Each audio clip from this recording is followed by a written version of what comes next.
Muy buenos días tengan todos ustedes. Mi agradecimiento más profundo a nuestro señor presidente, el doctor Juan Carlos Hernández Arana, por su amable invitación para hablar sobre la evolución de la nutrición a través de grandes hombres. Es un tema que hemos escogido para resaltar la evolución de la nutrición en el siglo XX, que es el siglo en que propiamente adquiere la madurez lo que fue la nutrición parenteral y la nutrición enteral. Voy a hablar particularmente de 4 personajes: los doctores Jonathan Evan Rhodes, el doctor Stanley John Dudrick, el doctor José Félix Patiño Restrepo y el doctor Luis Isela-Manchi. Y he escogido a estos 4 personajes, aunque a través de la evolución de la nutrición y mi desarrollo profesional, tuve la oportunidad de compartir con numerosos personajes de la nutrición. Considero que ellos 4 son un gran ejemplo por todas sus cualidades personales y por todo lo que hicieron para la nutrición artificial que hoy vivimos. El primero es el profesor Jonathan Rhodes. Esta es la portada de un extraordinario libro acerca de su historia, hecho por otro de los grandes cirujanos que trabajaron en la nutrición, como fue el profesor John Rombaugh, un líder en la nutrición enteral. En este libro se plasma una serie de detalles que nos llevan a ver la admiración que podemos tener por un personaje que se dedicó por y para la medicina. El profesor Rhodes nació el 9 de mayo de 1907 en Filadelfia, Pensilvania. Fue residente de cirugía de 1934 a 1939 en la misma escuela de medicina. Quiero destacar esto porque desde este momento hasta su muerte en 1902, el profesor Jonathan Rhodes no dejó de asistir al laboratorio de cirugía experimental con el propósito de desarrollar diversas técnicas, la más importante, el desarrollo del área de la nutrición. Fue un prolífico autor con más de 400 artículos, fue presidente de la Sociedad Americana de Cáncer y editor de la revista de cáncer durante 2 décadas, rector de la universidad de 1956 a 59 y jefe del departamento de cirugía de 59 a 1972. Fue un gran líder con sus propios residentes, a los cuales instaló 34 en escuelas de medicina y 11 fueron jefes de departamento. Fue editor de la revista más importante de cirugía, Annals of Surgery, durante 55 años. Él dejó de trabajar hasta los 80 años y nunca se retiró. No aceptó ser nombrado emérito y siguió en el laboratorio hasta 2 semanas previas a su fallecimiento, en el que tenía cáncer. Y aún así, con el cáncer, él pidió seguir nutrido para seguir produciendo. Su actividad fue tan prolífica, pero más que eso, su ejemplo. Tuvo, como todos hemos tenido, grandes mentores.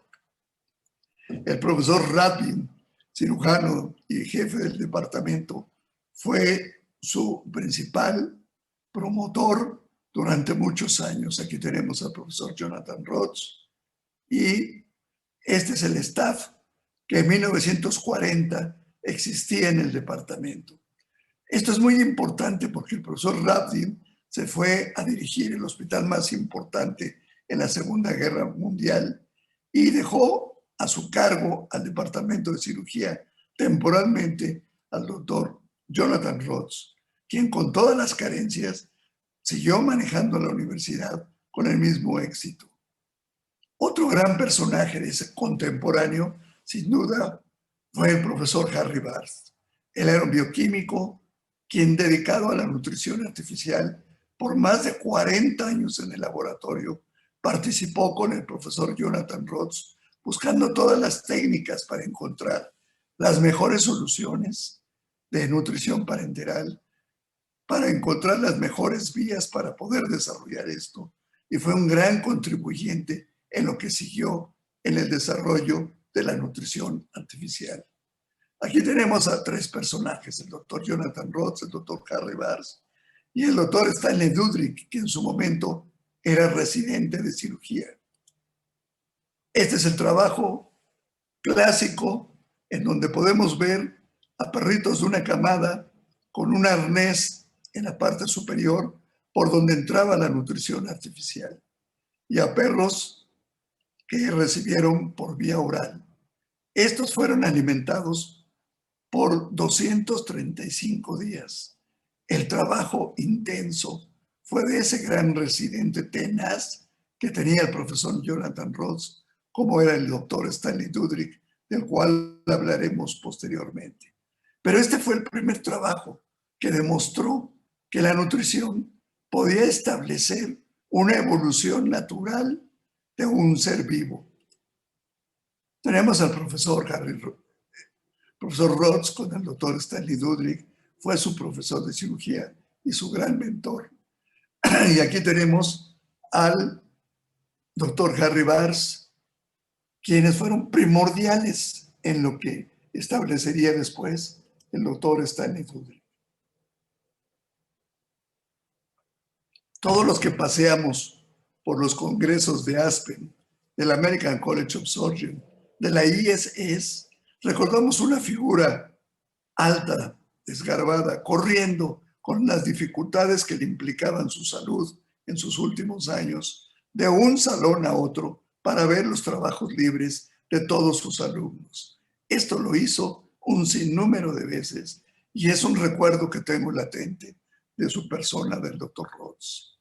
En 1990, siendo el congreso en Acapulco, el World Congress of Surgery, invitamos al profesor Jonathan Rhodes para que diera la conferencia magistral. Y aquí lo tienen ustedes. Quiero destacar que para haberlo traído tuve el apoyo de nuestra licenciada de nutrición, Ángela Kimura, que trabajaba en Mead Johnson. Una anécdota que habla de él. Me avisan un día antes de esta conferencia que él estaba internado en Pensilvania por un problema cardíaco. Cancelamos todo, pensando en que no iba a llegar. Y al siguiente día la sorpresa fue que apareció en Acapulco. Y aquí lo tenemos dando su conferencia. Esto fue algo espectacular, porque llegaron con barandales para poderse desplazar tanto él como su esposa. Esta foto es histórica, porque está el doctor John Rombaugh, autor de su libro, don José Félix Patiño, que hablaré posteriormente, Antonio Sillet Serra, uno de los grandes españoles en el desarrollo de la nutrición, el doctor Jesús Tapia, otro gran desarrollador de la nutrición, la esposa del profesor Jonathan Rhodes. Unos meses después, recibí una carta en la que el profesor de 91 años me decía: ya me operaron la cadera, me operaron las cataratas, venga a ver lo que estamos haciendo en el laboratorio. ¿Cómo poder crecer? ¿Cómo poder sustraerse a semejantes personajes que permean la vida de uno? Esta es otra foto histórica.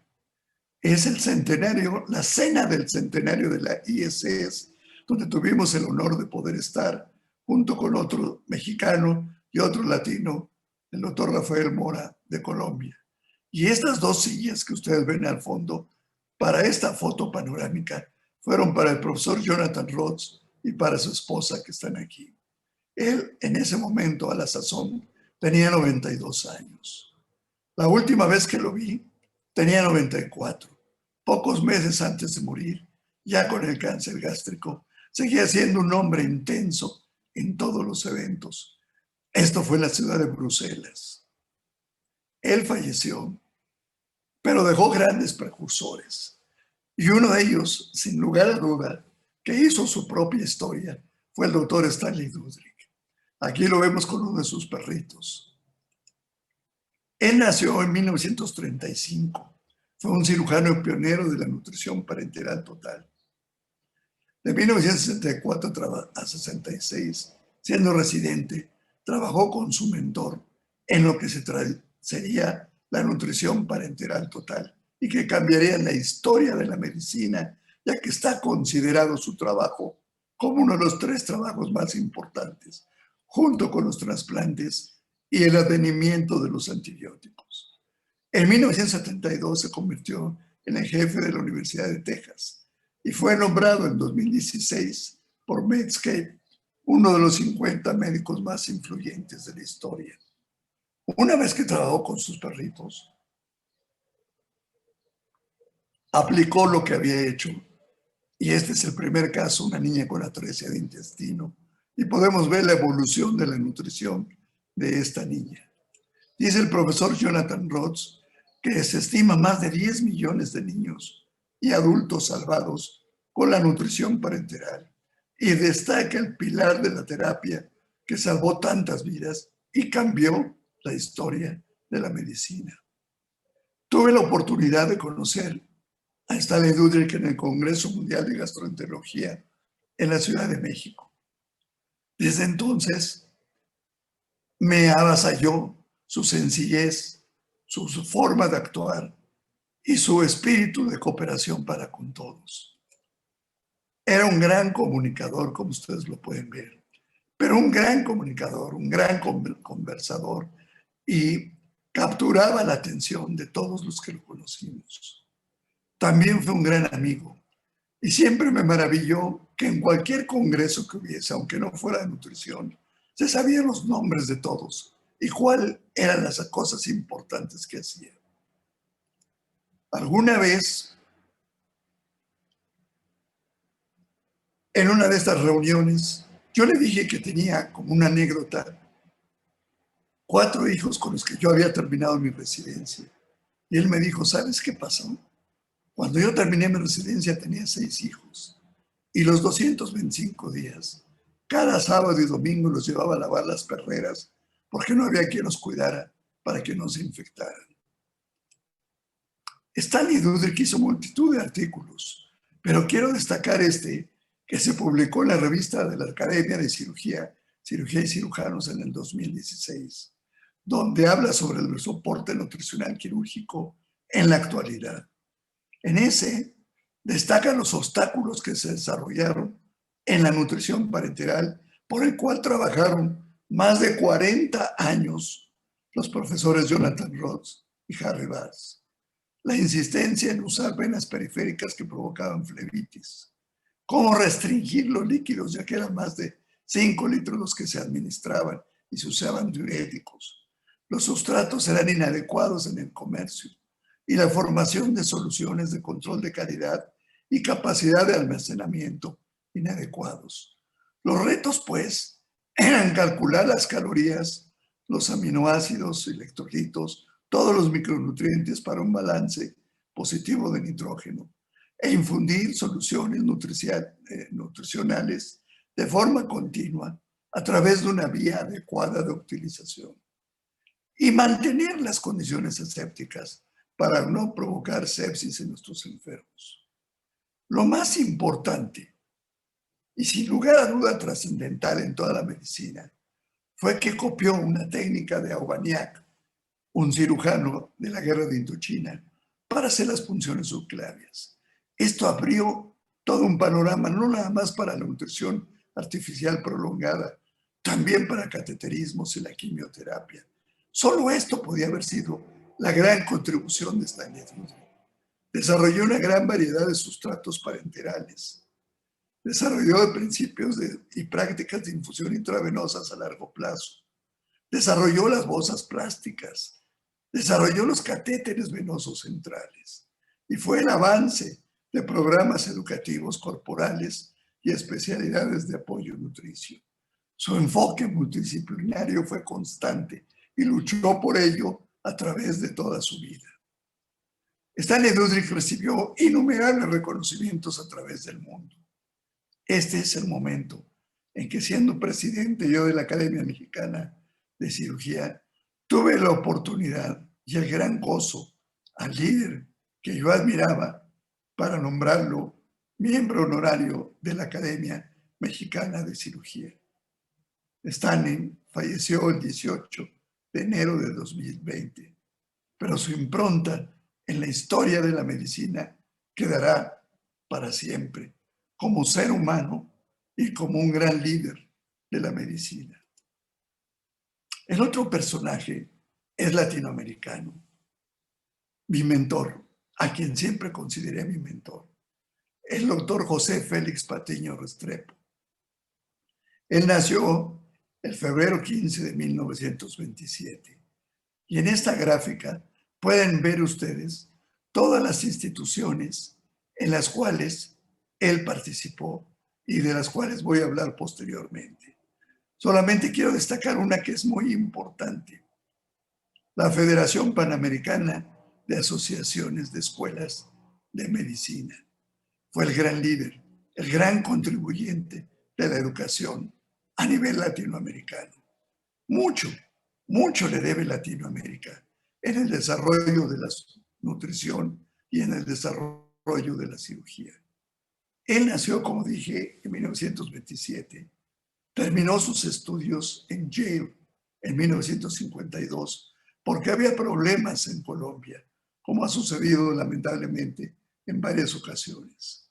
Se graduó con la tesis con el premio Borden, titulada Transplantation of Embryonic Endocrine Tissues. Completó su especialización en la misma universidad. Curiosamente, hace 2 días estuve ahí, porque ahí estuvo el doctor Patiño, porque ahí estuvo el doctor Stanley Dudrick como profesor y jefe de cirugía. Y es verdaderamente cautivador estar en ese centro médico de Yale. Durante su residencia en cirugía, ideó y desarrolló una técnica que se llamó Shunt cavo pulmonar y que hoy se le conoce como el Shunt de Patiño Glein, quien era su profesor de cirugía. Quiero destacar una fecha. Regresa a Colombia y se vincula como docente de la Universidad Nacional de Colombia y fue jefe del Departamento de Cirugía del Hospital Universitario de la Samaritana en Bogotá.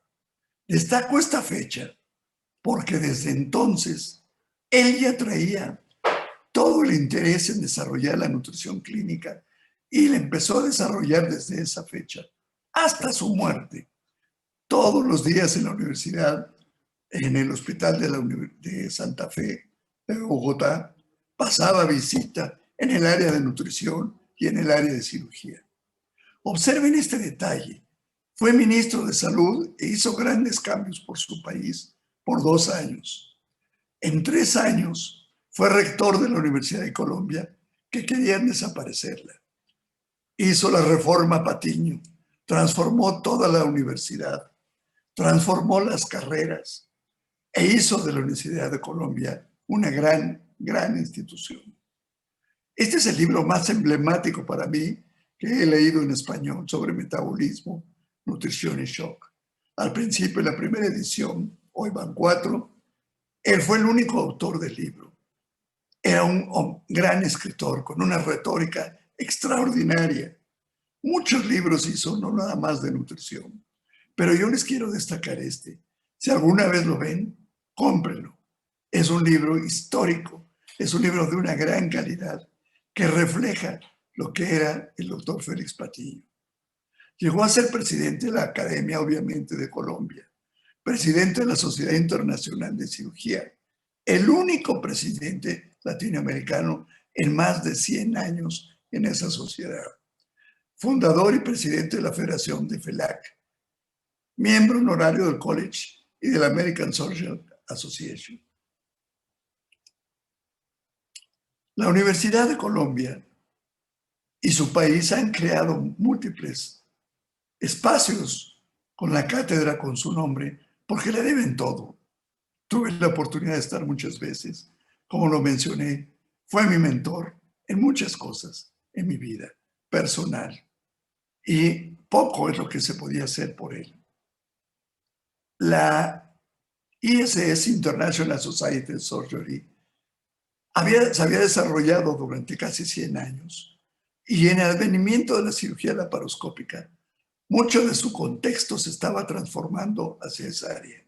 Y él, preocupado porque siguiera el área de la nutrición, nos invitó a un grupo de cirujanos en la ciudad de Hong Kong para que hiciéramos JASMINE, la International Association of Surgical Metabolism and Enteral Nutrition. Él fue el creador de JASMINE con una gran visión y se estableció ahí una conferencia que lleva su nombre y que en 1999, en la ciudad de Viena, el conferencista fue el doctor Wilmot. Aquí tienen ustedes al profesor John Rumbaud, al profesor Douglas Wilmot y a nuestro invitado. Yo tuve la oportunidad de ser presidente de Jasmine en Acapulco y tuve la oportunidad de recibir a todos estos personajes de la medicina y muchos más, gracias al apoyo de dos laboratorios, Johnson & Johnson y Mead Johnson. Y digo esto porque otra vez Ángela Kimura nos apoyó irrestrictamente para que pudiéramos lograr ese logro en Acapulco. El profesor Félix Patiño, en esta revista del Archives en el finales del centenario del 2020, fue incluido como uno de los personajes más importantes del siglo XX en la cirugía mundial. Siempre con jóvenes, algunos no tan jóvenes, siempre contribuyendo y participando. Un gran amigo de México. Aquí lo tenemos en la Academia Mexicana de Cirugía dando conferencias. Me tocó el aniversario de la Academia de Cirugía, el 75 aniversario, y sin duda uno de nuestros invitados más importante fue el doctor José Félix Patiño, quien contribuyó para enaltecer jornadas de tal trascendencia para nuestro país. Amigo de todos, lo tenemos con el doctor Jesús Tapia, otro gran líder del área de la nutrición, quien fue presidente del Congreso en Morelia. Y tenemos aquí recibiendo algunos reconocimientos al doctor Félix Patiño. ¿Qué tanto involucró en mi vida el doctor Félix Patiño? Estas son dos contribuciones que la Academia de Cirugía hizo en mi gestión de presidente, pero se las debo a él. La primera es, gracias a que en México tenemos un original de Humanis Corporis Fábrica en la ciudad de Puebla, hicimos un facsimilar que hemos repartido en 100 universidades de México y de Latinoamérica. Su amor a la historia me lo transmitió durante más de 20 años. Y el otro es pensar en las universidades latinoamericanas. México hizo la primera contribución literaria en el 2010 con esta 14 libros de colección que regalamos a 400 universidades de Latinoamérica. Al profesor Félix Patiño le debo muchas cosas. Le debo su actitud, su amistad, su reconocimiento y su apoyo. Él falleció el 26 de febrero del 2020 a los 93 años. Gracias, don Félix, por todo lo que nos dio a la cirugía y a la nutrición. Nuestro cuarto personaje es alguien con el que conviví muy de cerca, una hermandad y una fraternidad de toda una vida, el doctor Luis Cincelamachi. Él estudió en nuestra querida Facultad de Medicina en la Universidad Nacional Autónoma de México. Posteriormente hizo su residencia en el Centro Médico Nacional, que lamentablemente se cayó en 1985. Siendo el residente, en 1972 empezó a leer los artículos del doctor Tudrik. Y ya de base, en 74, ya trabajábamos con él, yo como residente de segundo año, 2 atrás de él, en nuestros proyectos de nutrición parenteral.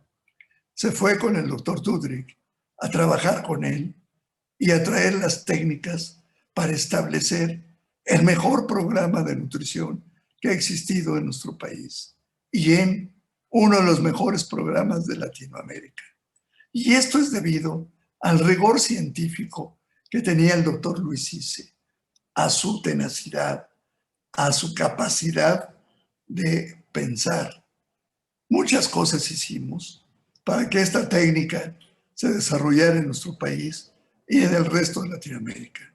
Luis Cice dio más de 600 conferencias en el mundo sobre nutrición artificial. Empezamos a ver las deficiencias de zinc, de biotina.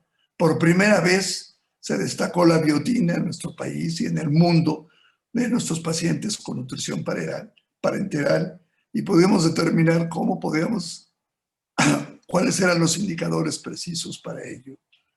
Las máquinas mezcladoras de nutrición fueron usadas por primera vez en nuestro país después de los Estados Unidos. Gracias a él, y tuvimos pacientes hasta 10 años, como don Mario, que recibieron nutrición parenteral por no tener intestino en sus casas, con todas las limitaciones económicas que nuestro país nos daba. La evolución de la nutrición fue debida a Luis, y aquí podemos ver algunas de las sociedades que él fue presidente y miembro de ellas. Él fue el que hizo el primer congreso y el fundador de la AMAI, Sociedad de Nutrición en México, y muchas de sus experiencias y de otros autores están en este libro de la colección Platino. Luis Isse participó, siendo yo presidente de FELAMPE, en la primera reunión de presidentes de asociaciones. En ella vemos a todos los presidentes de 18 países, a los cuales les pedimos que habláramos de nutrición, pero sobre investigación, legislación, mercadotecnia, para poder establecer un proyecto que lo llevamos a los 2 días después a Aspen, el trabajo de todos ellos. Luis Isse, Dan Weisberg y el doctor Jesús Tapia fueron pilares de esta reunión. Él siguió dando clases de nutrición. Las enfermedades lo empezaron a agobiar y en el 2013 decidimos hacer un homenaje con todo lo que se había contribuido, donde participaron los doctores Stanley Dudrick, José Félix Patiño y desde luego Ole Lundqvist de Suecia. Un año después, 2014, Luis Isse falleció, pero nos dejó siempre permeando su gran calidad humana, su amistad, y para nosotros siempre será el gran guía, el mentor, el ejemplo de sabiduría y amor a la vida, honestidad intachable y una fortaleza hasta el final, a pesar de las enfermedades tan graves que tuvo al final del camino. Con esto, queridos jóvenes, quiero dejar en ustedes 4 grandes ejemplos de visionarios, de hombres tenaces, de hombres con una gran capacidad profesional, que no cejaron ante todos los obstáculos, que con humildad, que con honestidad, trataron de ser ejemplo y lo fueron sin duda, no nada más para mí, para muchos, cientos y por qué no decir miles de médicos que nos dedicamos al área de nutrición. La nutrición no ha terminado, hay mucho que decir. Quiero terminar con unas palabras de Stanley Dudrick, que dice: el intestino más tonto es más inteligente que todos los médicos, que todas las nutricionistas, que todos los cirujanos, que todos los dietistas, que todos los farmacólogos. En esta palabra lo que él trata de decir es que ese gran tubo digestivo, con el que hoy me peleo por tener enfermedad de Crohn, o trato de llevarme amigablemente, es el área más importante en la cual todavía tenemos mucho que aprender y que es para ustedes una oportunidad de vida. Quiero nuevamente agradecer a nuestro señor presidente, a la mesa directiva, la oportunidad de haber estado con ustedes. Muchas gracias.